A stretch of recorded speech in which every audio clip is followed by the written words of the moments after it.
The other thing is, again, the hadith is from Imam Zainul Abidin alayhi salatu wasalam,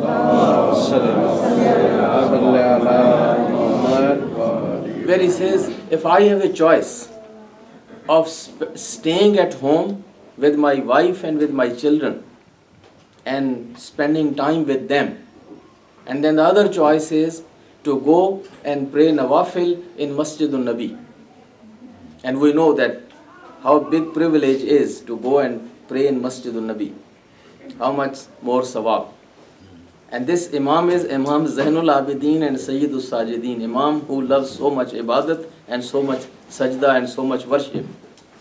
Imam Sajjad says, if I have a choice to stay at home with my wife and children and at home, or to go to masjid and pray Nawafil, I will stay home with my family and to be around with them, engage with them, talk with them, help them, serve them. Being with family has more sawab than praying Nawafil in Masjidul Nabi sallallahu alayhi wa alihi wa sallam.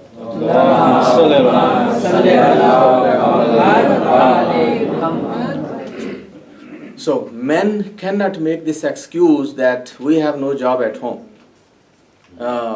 So this is house is only for ladies. We are men, so after eating breakfast or lunch, then we have to go out. Going out is wajib on us, and hanging around with friends on streets or in cafes and restaurants and here and there, that is all what we have to do. And we will come back only at the time of dinner or on the only time of lunch, or only when we have to go to sleep. Back home, many villages, many cities, many places, this is the norm. And a man who doesn't go out and hang around with those people have nicknames for him. They make him look like he is not man. He is another woman. So he is all just with women and children sitting at home. And he is not coming out. While that is again not Islamic. The Islamic thing is that spending time, investing in time in family is a high priority. It's a high priority. Even if you are not doing anything, your presence in family, your being around with them itself has its own effects and it has its own impact. And then again we have tons of those ahadith where we see Prophet helping his wives.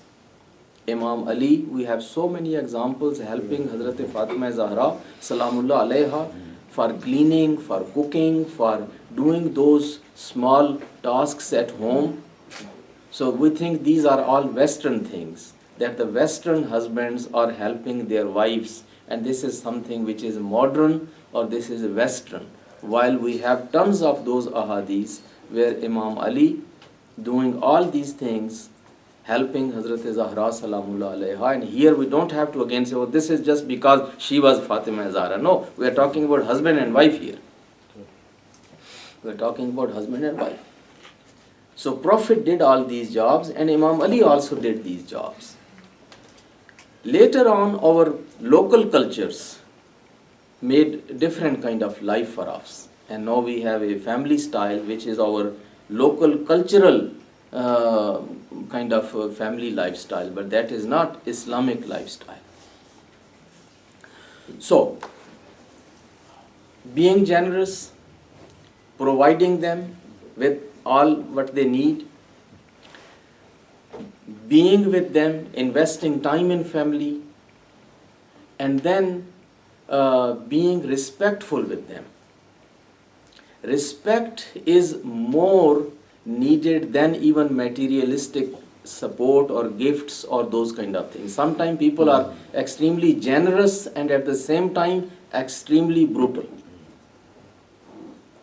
So on one hand, person is spending money and throwing expensive stuff and giving gifts and being very generous, but on the other hand being abusive and being very kind of like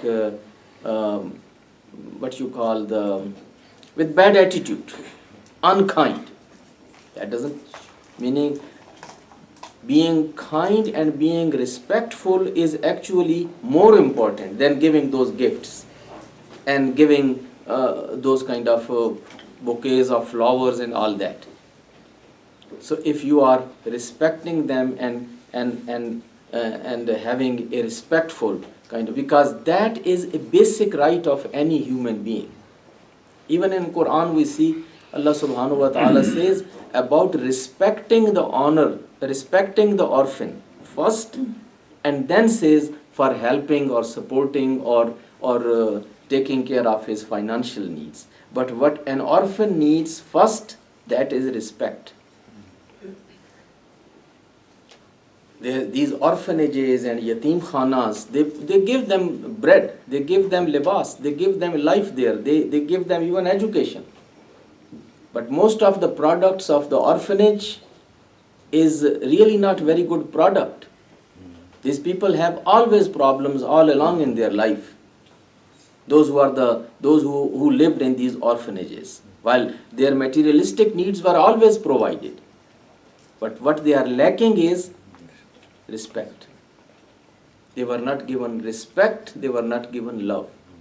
Love and respect are the basic needs.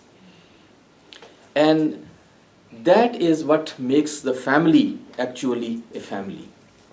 Here again, when it comes to love and respect, we can understand that Prophet says, looking at the face of your parents, looking at face of your parents with love and respect is ibadat. Just as looking at Quran, looking at Kaaba is ibadat, just looking at the face of your parents is ibadat with love and respect. I will quote these ahadith, we don't have much time left, but I will quote these few ayat where Allah subhanahu wa ta'ala makes a special emphasis when it comes to the parents. Parents who have raised you, they have gone through difficult times. They have gone through very difficult times, they raised you. Now when they reach to old age, when they will reach to old age, people when they reach to old age, they don't have the same patience as they were used to have. They don't have again the same memory which they were used to have. And because of many other reasons, they act just like as children act, as you were used to act. And remember, when you were used to act in that way, they would enjoy at that time those childish behaviors. And they would answer your question even 10 times. You would keep asking the same thing over and over and over, and they would never become tired of telling you the answer of that one question. And our parents, old parents, if they end up asking us the same thing 2 or 3 times, what happens? Everybody knows. So that is what, never scold them. Never raise your voice on their voice. Never scold them and never raise your voice over their voice. Now this is your time to answer as many as times they ask you the question. And you need to be kind. And you need to show the love and compassion and the positive attitude. And then ask Allah subhanahu wa ta'ala, make dua for them. Rabbir hamhuma kama rabbayani saghira. So make dua for them. Oh my Lord, show mercy upon both of them as they have been very merciful and kind with me. So I'm focusing today first on the general aspects of the family and then little bit about the parents. About husbands and wives, I will talk tomorrow in Majlis. We have a Majlis, and tomorrow is the Majlis about Ummul Mu'mineen, a role model for all mothers and wives. Hazrat Khadijatul Kubra Salamullah alayha.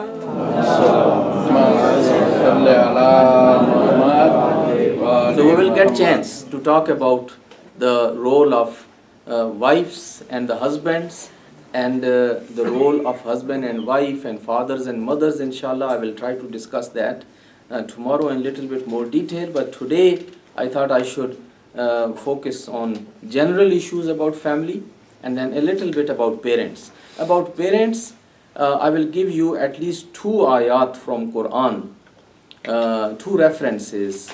Note these references, go back, open the Quran and look. Chapter 31, Surah Luqman. Chapter 31 and the ayat number 14 and 15. وَوَصَّيْنَا الْإِنسَانَ بِوَالِدَيْهِ حَمَلَتْهُ أُمُّهُ وَهْنًا عَلَى وَهْنٍ وَفِصَالُهُ فِي عَامَيْنِ أَنِشْكُرْ لِي وَلِوَالِدَيْكَ إِلَيَّ الْمَصِيرُ وَإِنْ جَاهَدَاكَ عَلَىٰ أَن تُشْرِكَ بِي مَا لَيْسَ لَكَ بِهِ عِلْمٌ فَلَا تُطِعْهُمَا وَصَاحِبْهُمَا فِي الدُّنْيَا مَعْرُوفًا. وَصَاحِبْهُمَا فِي الدُّنْيَا مَعْرُوفًا. So that is in Surah Luqman, verse 14 and 15.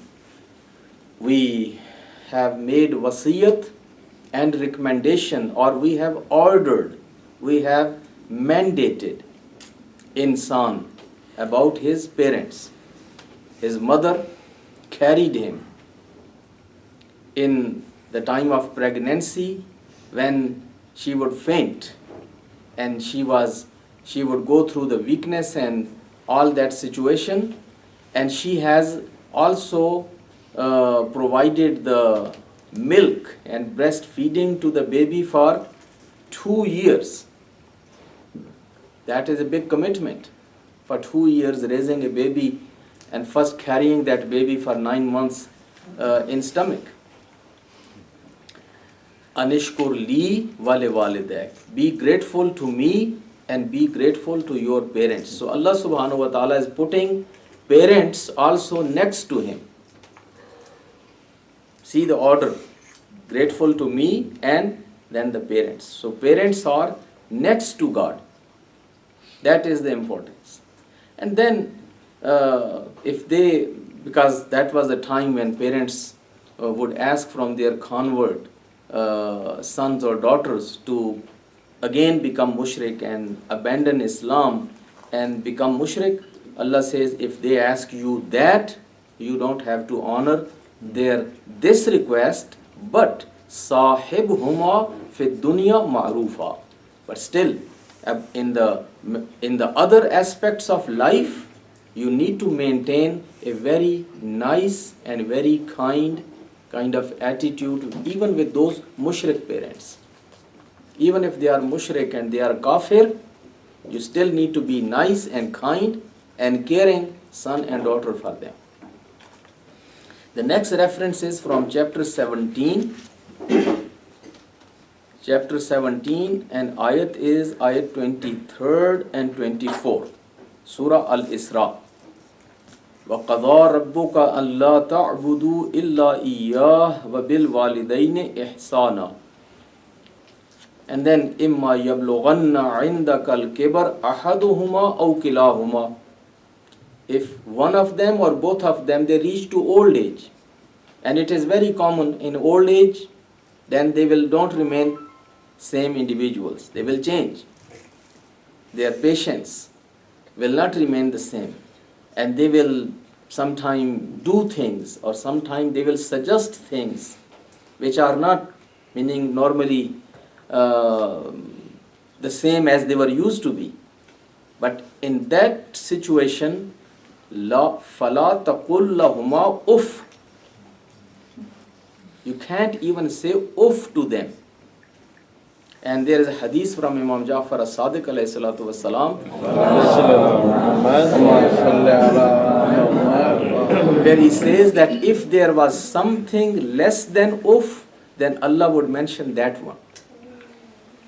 This is the least thing that you say, oh, like that. I don't know in English what they, when they disapprove something. It's not, of course, uff, it is something else. But whatever is that, that is forbidden. And Imam says even if there was something less than that, Allah would forbid even that one. And then after that, more than that, وَخْفِضْ لَهُمَا جَنَاحَ الظُّلِّ مِنَ الرَّحْمَةِ, lower down yourself in front of them with humility. When you come in front of them, no matter, you may be president of the country, CEO of a company, you may be a celebrity, but when you come in front of that old father or old mother, you should lower down yourself just with humility. وَقُلْ رَبِّ ارْحَمْهُمَا كَمَا رَبَّيَانِي صَغِيرًا. Make that dua for them. Since we don't have much time left here, one hadith, because sometimes people come with that lame excuse. They say, I understand all that, but you don't know my father. You don't know my mother. She is very special. He is very special. We do everything right. He does everything wrong. And he makes you crazy. So at least I should have some exception to not go with this. There is a hadith from Imam Muhammad al-Baqir alayhi salatu wasalam.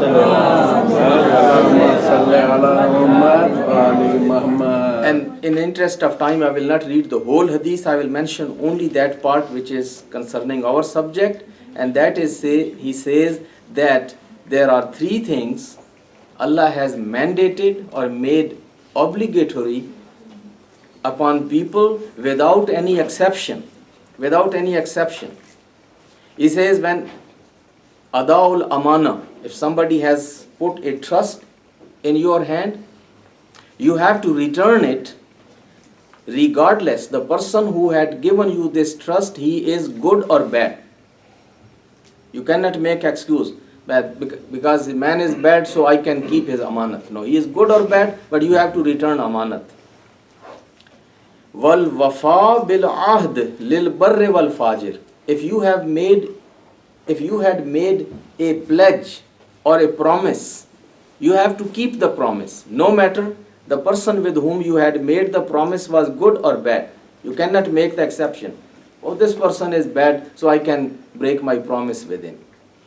And then وَبِرُّ الْوَالِدَيْنِ بَرَّيْنِ كَانَا أَوْ فَاجِرَيْنِ. And doing good or being good with parents, whether they are good or they are bad. That is between them and between Allah subhanahu wa ta'ala. You cannot make that excuse that since my father or my mother are not that good and they are this and they are that, so I should have the permission to react in the same way, or not to listen to them, or not do good with them. You have no right. That is one thing which I wanted to mention, and I think with that we will conclude the lesson for today.